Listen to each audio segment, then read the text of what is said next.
నా తోటి మిద్దె తోట మిత్రులందరికీ నమస్కారం అండి. నా పేరు పెరుమత్స శ్యాంప్రసాద్, మాది విజయవాడే. సో మా ఫాదరే కానీ మా తాతగారే కానీ వీళ్ళంతా వ్యవసాయ కుటుంబం నుండి వచ్చిన వాళ్ళం. నా తరం వచ్చేసరికి సొంత ఇల్లు అయితే ఉంది కానీ భూములు అయితే ఏమీ లేవండి. సో చిన్నతనం నుండి ఏంటంటే చూసింది, ఒక రైతుకి ఎప్పుడు కష్టాలు అప్పులే కానీ సంతోషంగా పడుకున్న రోజులు ఉండదు. ఒక శుభకార్యం వస్తే దంపతులిద్దరూ వెళ్ళి అక్కడ జరిగిన శుభకార్యంలో వాళ్ళ దీవెనలు అందించడానికి కూడా కుదరదు. ఎందుకంటే ఒకళ్ళు వెళ్తే ఇంకొకళ్ళు వెళ్ళే అవకాశం చాలా తక్కువగా ఉండేది. సో ఇటువంటి పరిస్థితి అంతా కూడా నా కుటుంబంలో ఉందండి.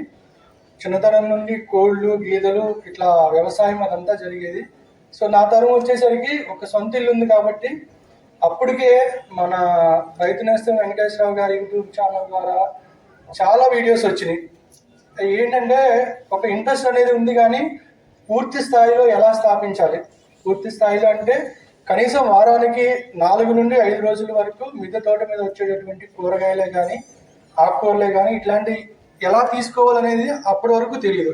సో తర్వాత మన రైతు నేస్తం యూట్యూబ్ ఛానల్లో మా గురువు గారైన తుమ్మేటి రఘోత్తమ్ రెడ్డి గారు, అలాగే పిన్నాక పద్మ గారు ఇట్లాంటి వాళ్ళు ఇచ్చినటువంటి కొన్ని వీడియోస్ ఆధారంగా టెర్రస్ని పాడు చేసుకోకుండా ఎటువంటి జాగ్రత్తలు తీసుకుంటూ టెర్రస్ గార్డెన్ అనేది పెంచాలనేది చూసుకొని క్రమక్రమేణా, అంటే ఒకటండి, నేను ఒక మిడిల్ క్లాస్ పర్సన్ కాబట్టి పిల్లిని చూసి నక్క వాత పెట్టుకుందని అలా కాకుండా నాకున్న సమయాన్ని నాకున్న ఆర్థిక స్తోమతని బట్టి నేను ఎంతవరకు చేయగలను మిద్దె తోటలో అంతవరకు అలా క్రమేణా పెంచుకుంటూ వెళ్తున్నాను.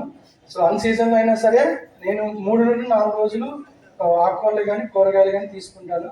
సో సీజన్లో అయితే చెప్పవలసిన లేదండి, 15 నుండి నెల రోజుల వరకు నేను కూరగాయలు అనేవి కొనను అసలు పూర్తి స్థాయిలో. సో ఇలాగా నాకు అప్పుల్లో ఒక పిచ్చిగా ఉండేది. మన విజయవాడలో టెర్రస్ గార్డెన్స్ ఉంటే కనుక వాళ్ళని కలవాలి, వాళ్ళ మిద్దె తోటలు చూడాలి, వాళ్ళు ఎలా పెంచుతున్నారు ఇట్లాంటివన్నీ.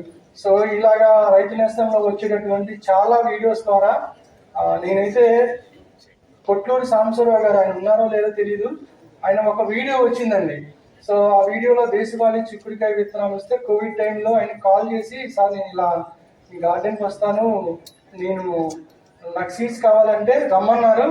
సో ఆ తర్వాత ఆయన ద్వారా నేను రైతు నేస్తంలో ఒక వీడియో కూడా చేయడం జరిగింది.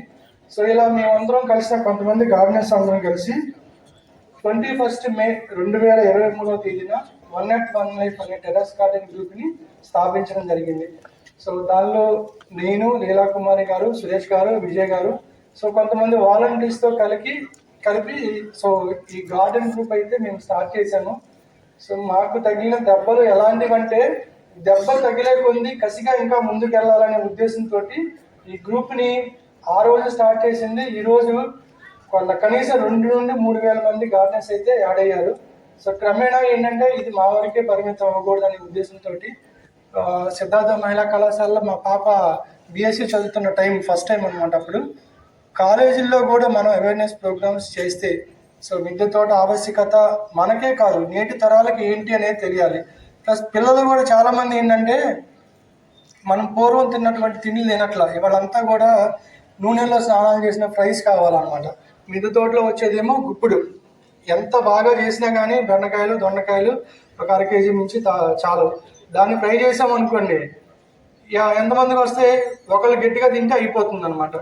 సో ఈ విధంగా ఇది కాదు మన జీవనశైలి మార్చుకోవాలి.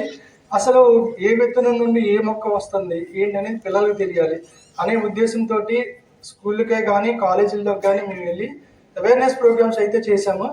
ఈ అవేర్నెస్ ప్రోగ్రామ్ వల్ల పిల్లలకి ఏంటంటే వాళ్ళు తినే ఆహారం మీద ఒక అవగాహన అనేది రావడం, వాళ్ళకి కావాలంటే అంటే మిద్దె తోట స్టార్ట్ చేసే వాళ్ళు చాలామందికి ఇలా గ్రూప్లు ఉన్నాయి, ఇలా చేస్తున్నారనేది చాలామందికి తెలియదు.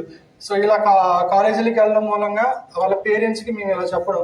సో ఆల్రెడీ మేము గ్రూప్స్ రన్ చేస్తున్నాం కాబట్టి మీ పేరెంట్స్కి ఎవరైనా గార్డెన్ మీద ఇంట్రెస్ట్ ఉంది అనుకుంటే కనుక సో మా కాంటాక్ట్ నెంబర్ ఇది, మీ గ్రూప్లో జాయిన్ అవ్వచ్చు. గ్రూప్లో ఏంటి విశేషం అంటే రోజువారీ మేము పండిస్తున్నటువంటి కూరగాయలను మేము డిస్ప్లే చేయడం, ఫార్వర్డ్ చేయడము. నెక్స్ట్ ఏంటంటే ఎవరికైనా ఒక గ్రూప్ మెంబర్కి మిద్దె తోట చేసే సమయంలో ఏమైనా సమస్య వస్తే కనుక ఆ సమస్యకు సంబంధించిన పిక్ కానీ వీడియో కానీ అప్లోడ్ చేస్తే ఆల్రెడీ మా గ్రూప్లో కొంతమంది ప్రకృతి వ్యవసాయం చేసే రైతులు ఉన్నారు, అలాగే సీనియర్ గార్డెనర్స్ ఉన్నారు కాబట్టి ఆ సమస్యకు పరిష్కారం అనేది చెప్పడం జరుగుతుంది. సో ఈ విధంగా మా గ్రూప్ని ఇంతవరకు మేము డెవలప్ చేసుకున్నాము. అలాగే ఇందాక వెంకటేశ్వర గారు చెప్పినట్టు కూడా ప్రతి జిల్లాకి సంబంధించినటువంటి మిద్దె తోట గ్రూపులంతా కూడా కలిసి, అంటే గ్రూపులు మేము గొప్ప అని మేము చూసుకోకుండా అందరి ఉద్దేశం ఒకటేనండి, సేంద్రియ ఆహారం అంటే రసాయనాలు లేనటువంటి ఆహారం తినాలి. దాని గురించి మనం చేసేది ఏంటి అనేది ముఖ్యంగా ఉండాలి.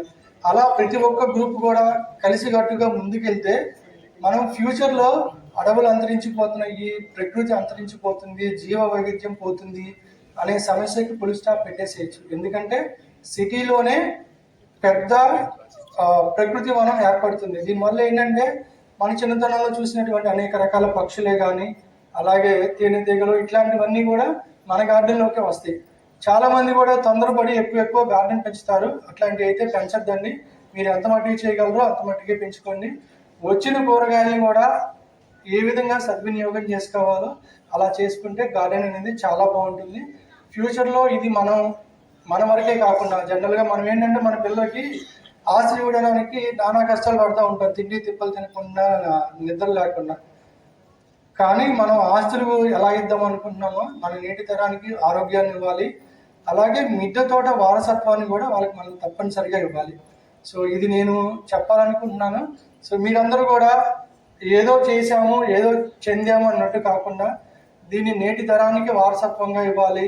మొక్కల పెంపకంలో మనతో పాటు మన పిల్లలకు కూడా భాగస్వాములు చేయాలి. సో ఈ అవకాశాన్ని నాకు ఇచ్చినందరికీ చాలా థ్యాంక్స్ అండి.